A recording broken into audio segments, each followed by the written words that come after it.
Oke. Oke, jadi kita akan bahas ini ya, interpersonal meaning. Kalau kemarin ideational meaning, kita akan bahas interpersonal meaning.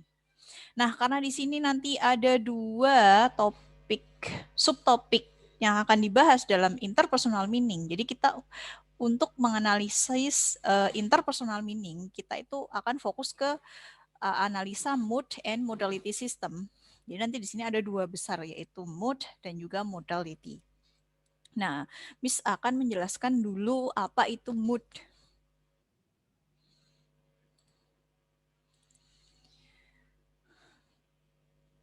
Oke, ini just to recall you ya, karena kita akan move ke interpersonal meaning. Ini cuman summary ya dari kemarin kita sudah belajar ideational meaning, yaitu fokus ke transitivity system. Karena transitivity system itu cuman ada di ideational meaning. Tapi nggak menutup kemungkinan transitivity system nanti kalau di akhir mata kuliah SFL ini akan jadi satu gitu ya, akan saling ngeling satu dengan yang lain antara ideational meaning, interpersonal meaning, dan juga textual meaning. Oke, ini sekedar summary-nya. We talk about our experience of the word in terms of processes, plus the participants and circumstances that enter into them. Jadi, ideational meaning ini tuh lebih ke membahas tentang experience ya. Nah, sedangkan experience ini itu nanti akan banyak terlihat terpapar dari proses. Nah, proses ini, proses-proses kejadian itu kan terlahir dari experience ya. Itu pasti akan didampingi oleh participants dan circumstances yang kemarin kita sudah pelajari.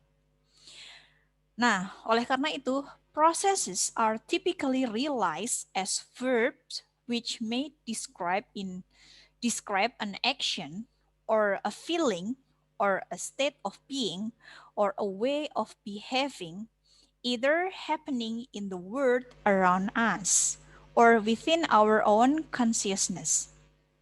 Nah, jadi kalau kemarin kita sudah mempelajari berbagai macam jenis proses, itu ya ada action, ada feeling, behaving, yang kemarin-kemarin sudah kita pelajari. Nah, itu adalah bagian dari proses.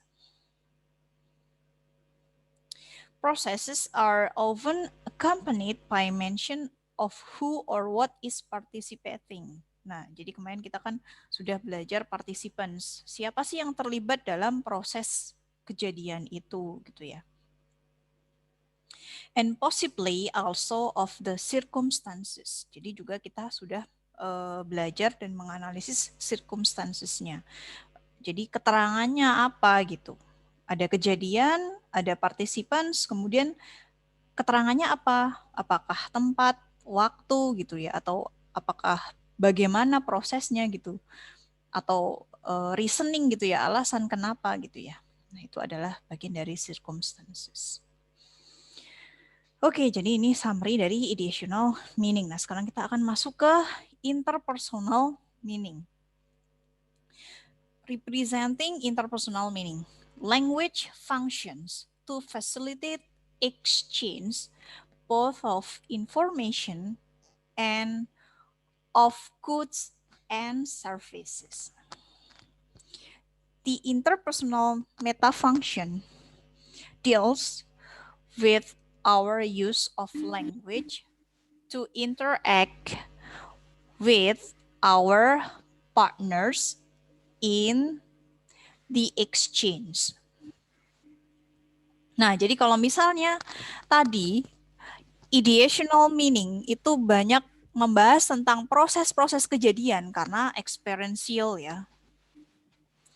Kalau di interpersonal meaning itu nanti kita akan banyak membahas dari ini. Apa sih interaksi antar partner dari Jadi interpersonal meta function itu nanti akan membahas interaksi antara jadi kan partner atau participants yang ada di dalam konteks si teksnya. Jadi sekali lagi ingat ya, kita tuh dalam SFL ini fokusnya adalah teks. Teks kan kemarin macam-macam. Ada spoken text, ada written text, ada multimodal text, ada visual text gitu ya. Nah, untuk interpersonal meaning ini kita fokusnya ke interaksi antara speaker sama listener-nya gitu ya.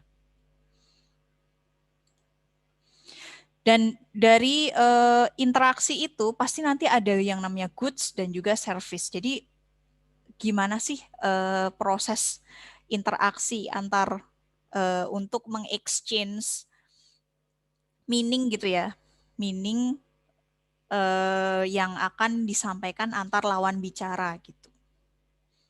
Oke, kita akan lihat lebih lanjut ya kalau di sini masih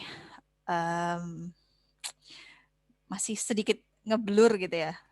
Oke, kita lihat di sini. Holiday approaches the grammar of interaction from a semantic perspective. Jadi masih ingat semantik itu dari segi makna ya.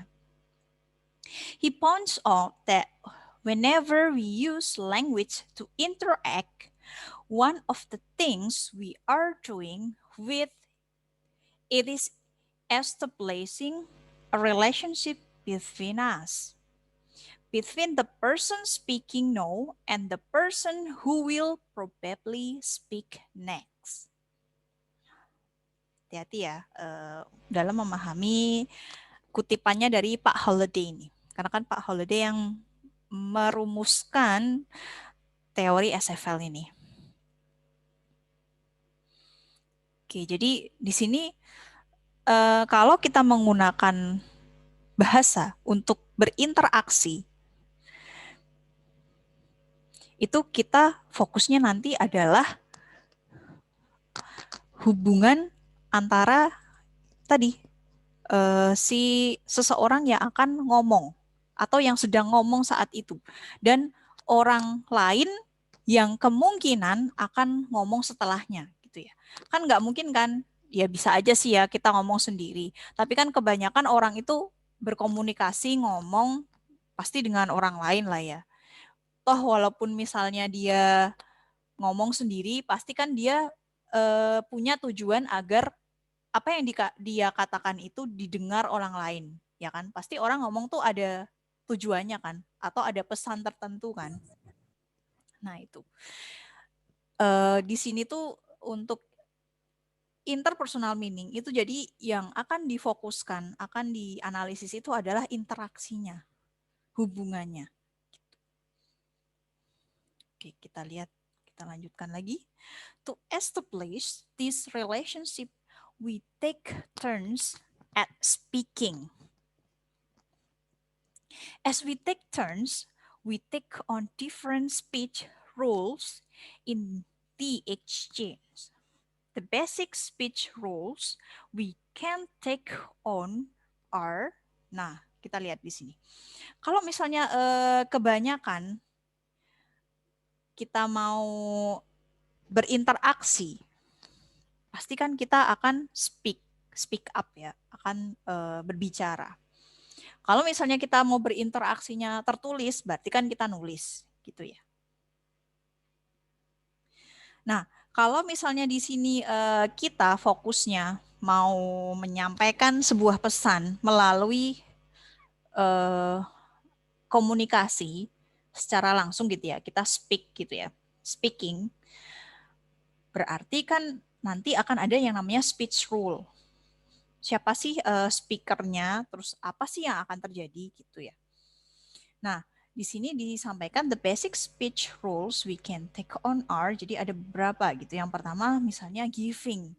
Jadi kalau orang mau ngomong, itu kan pasti konteksnya akan bermacam-macam nih. Ada yang giving, memberi.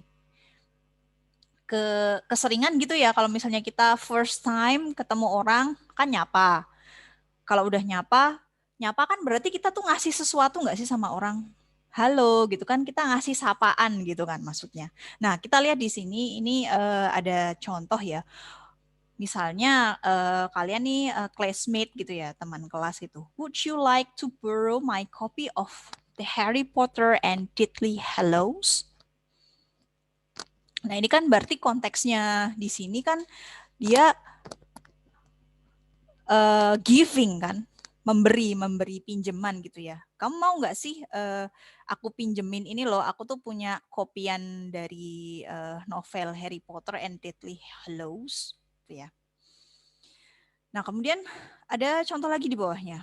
The Harry Potter and Deathly Hallows is a novel by J.K. Rowling. Jadi kalau misalnya kita sorry. Jadi kalau misalnya kita menyampaikan sebuah informasi ke orang lain, walaupun orangnya nggak nanya, berarti kan kita sedang memberi informasi, ya kan? Nah, makanya kebanyakan dari kita ketika berinteraksi di dalam ranah sosial gitu ya. Kemarin kita belajar konteks of culture gitu ya. Konteks of culture-nya kan berarti ranah sosial kita, lingkungan sekitar kita kan ya. Nah, kalau misalnya kita nge-statement sesuatu, kita ngomong sesuatu, misalnya nyampein informasi sesuatu, berarti kan kita sedang memberi informasi gitu kan. Nah, jadi sebenarnya kebanyakan dari kita ketika kita berkomunikasi, kita tuh banyak memberi gitu ya. Kalau kita active speaker gitu ya. Oke. Nah, kemudian ada juga selain giving itu ada demanding. Kira-kira demanding ini apa?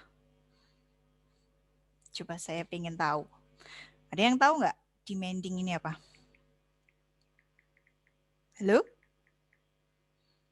Halo guys? Enggak, Miss. Ya, Miss. Dari kata demand? Enggak, Miss. Dari kata demand?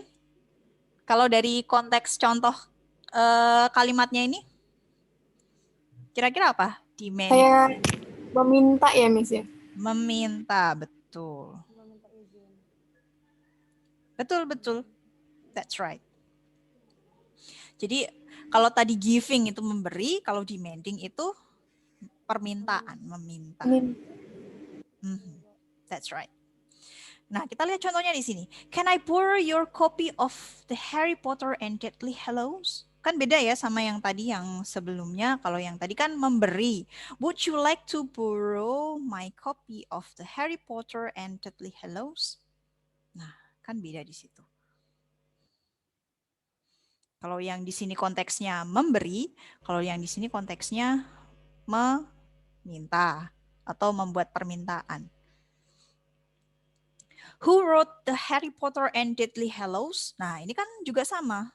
Nanya, tapi pengen tahu gitu loh. Siapa sih yang nulis novel Harry Potter and Deathly Hallows ini? Nah, kalau misalnya kayak gini kan berarti dia kan nanya kan. Orang nanya kan berarti dia dengan harapan dia tuh punya harapan untuk meminta sebuah informasi gitu kan. Kalau nggak meminta sebuah informasi, bisa juga dia meminta sesuatu, barang, benda, atau apa gitu. Tuh, makanya bisa disebut demanding. Jadi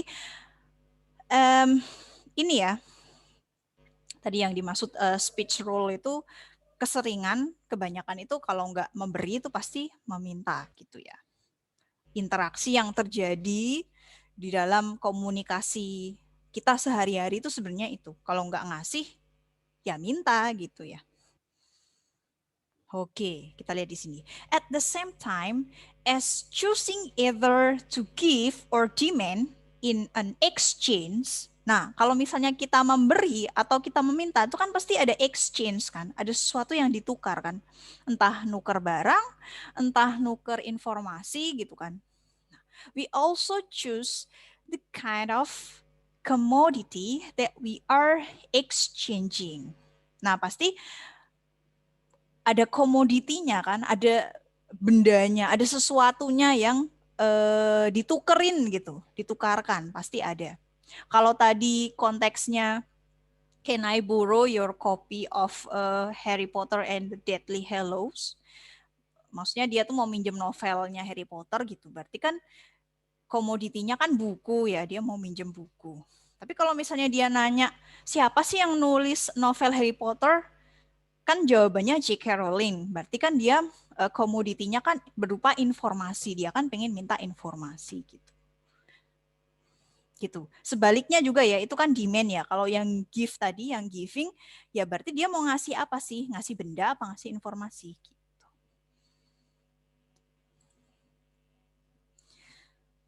So, the choice here is between exchanging information. Ya kan?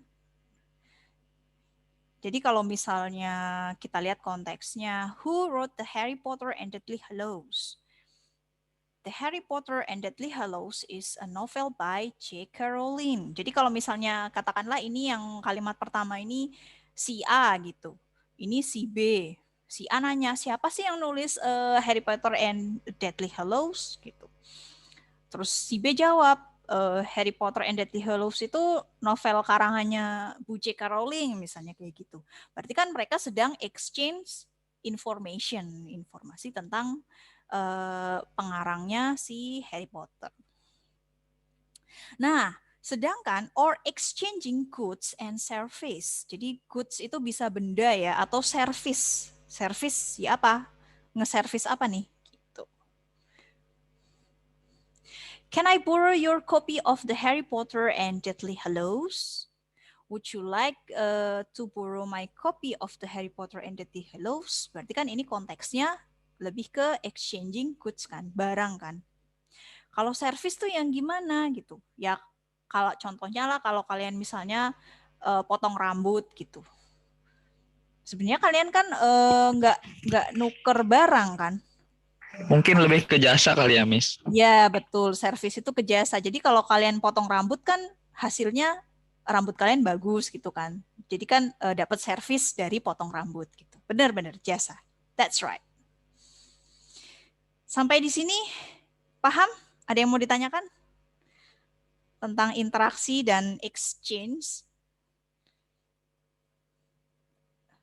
between the speakers? Belum ada? Miss, mau nanya. Ya.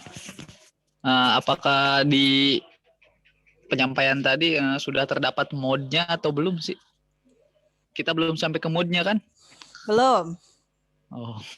Oke, Ya, tenang. Yaudah, kita baru awalan ya ini, baru mau mengenalkan tentang interpersonal meaning sendiri. Jadi apa sih? Nanti sebentar lagi kita akan masuk ke mood. Tenang aja, jangan khawatir. Nggak dikira ketinggalan tadi. Oh, belum. So, by cross-classifying these two dimensions of speech role and commodity, masih ingat ya tadi ya, speech role itu apa, commodity itu apa, we can come up with the 4 basic moves we can make to get a dialogue going. Jadi kalau misalnya sudah ada speech role-nya, kemudian sudah ada commodity-nya, kita tuh akhirnya nanti di dalam misalnya kita kalau yang namanya spoken language itu kan pasti ada dialog ya. Kalau kita bentuk, kita mau role play nih, pasti kan nanti kita bikin dialog supaya dialognya itu, supaya spoken text-nya kita itu ada move-nya, hidup gitu ya, jadi lebih hidup. Nah itu harus ada speech role dan juga commodity-nya. Oke, these 4 basic move types of statement. Nah, kita lihat di sini. Jadi apa sih move di sini? Nah, move-nya di sini dijelaskan. The four basic move types of statement, question, over, command are what Holiday refers to as, refers to as speech functions. Nah, perhatikan ya, ada speech role, di sini ada speech function.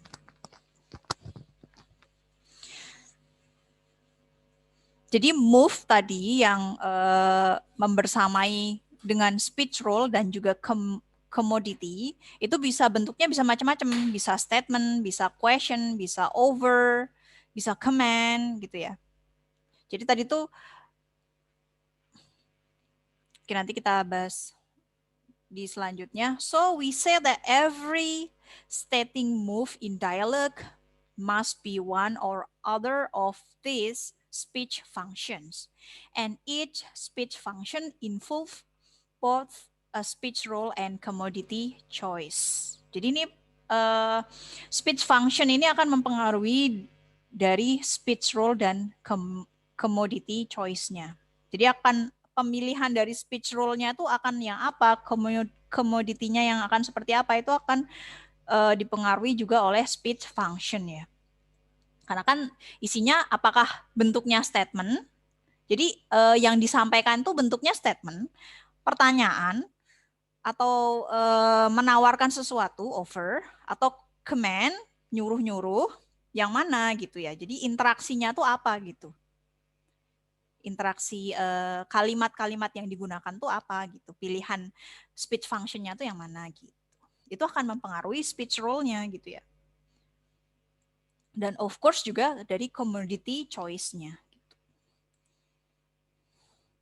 Okay, the dialogue is inherently interactive.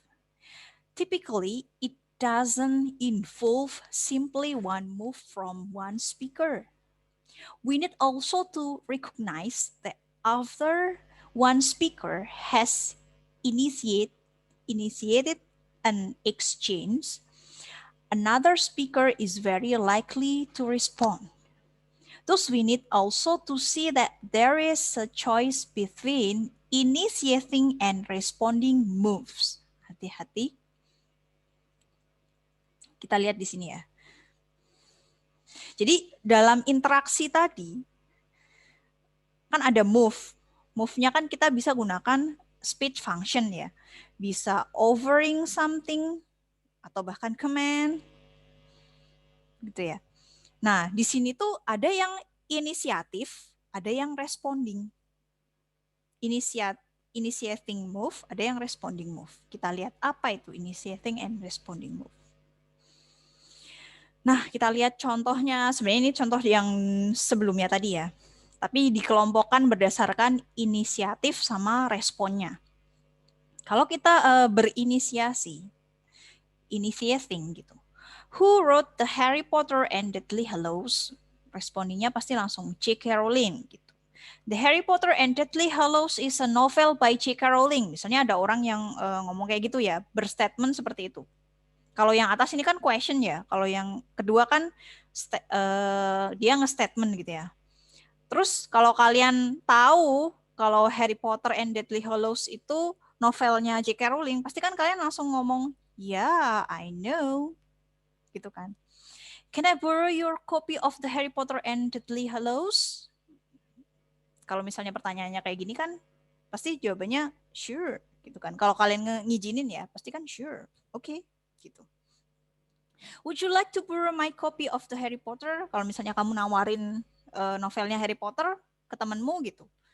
Terus temenmu setuju, ditawarin mau, ya kan pasti jawabnya juga oke, gitu ya. Ini respon yang positif ini ya. Oke. Jadi move-nya tuh di situ gitu. Kenapa interaksi itu menjadi sesuatu yang unik dan bisa diteliti karena itu tadi respon manusia dari manusia satu ke satu yang lain ketika berkomunikasi itu kan pasti nanti akan macam-macam gitu. Nah terus mood-nya di sebelah mana Miss gitu ya? Pasti kalian bertanya-tanya. Oke, jangan terburu-buru ya. Our choice of responding move is constrained by the initiating move that has just been made. every time I take on a role, I assign to you a role as well. Every time I initiate an interaction, I put you into a role of responding if you want to interact with me. The alternatives we face in responding can be broadly differentiated into two types. A supporting types of responding move versus a confronting type. Kalau tadi kan responding move-nya kan positif ya. Tapi di sini ternyata ada confronting types. Jadi kadang-kadang kalau misalnya kita sedang berinteraksi antara aku dan kamu gitu ya, ngomongin sesuatu gitu. Pasti kan responnya bisa positif ya, responding move-nya bisa positif.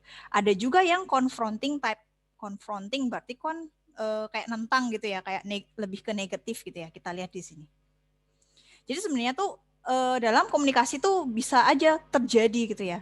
Kalau kita berinisiasi ngomong sesuatu, entah itu bertanya, entah itu memberi sebuah informasi atau apapun, nyuruh atau apapun, pasti respon orang yang sedang kita ajak ngomong itu pasti akan berbeda-beda kan.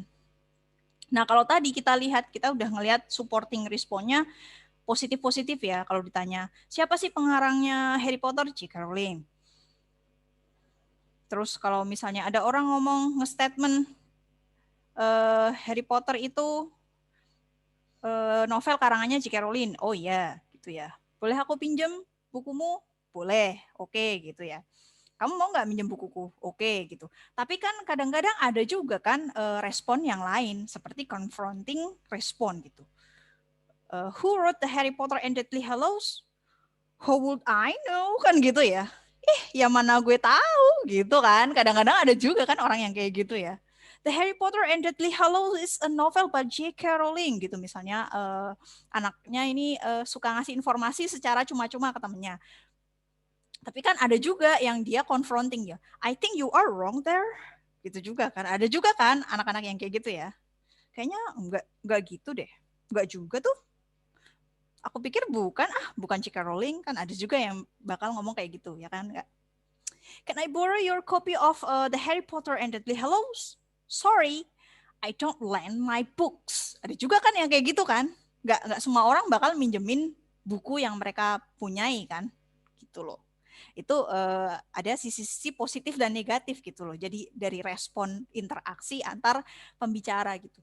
Would you like to borrow my copy? Misalnya nawarin, udah baik-baik nih nawarin buku. Terus ada juga yang pasti jawab, what for? Buat apa gitu? Buat apa sih minjemin gitu? Orang aku nggak butuh gitu. Kok kamu nawar-nawarin sih? Ada juga kan interaksi orang yang akan seperti itu. Gitu. Jadi itulah jenis-jenis dari interaksi. So, jadi menurut Holiday, speech roles and commodities in interaction itu bisa dilihat dari ini ya tabel berikut ini. Commodity exchange, speech role, information, good and service gitu ya. Misalnya over, command, statement question, speech role-nya misalnya giving, demanding gitu ya, dibagi-bagi seperti ini. So, sepertinya untuk mood itu apa akan kita bahas setelah jeda sholat maghrib ya, karena waktu kita sebentar lagi akan habis. Okay, so in some registers, the expected response is a supporting move, but as a dialogue illustrates in other registers, such as casual conversation, the confronting responses are more common. Jadi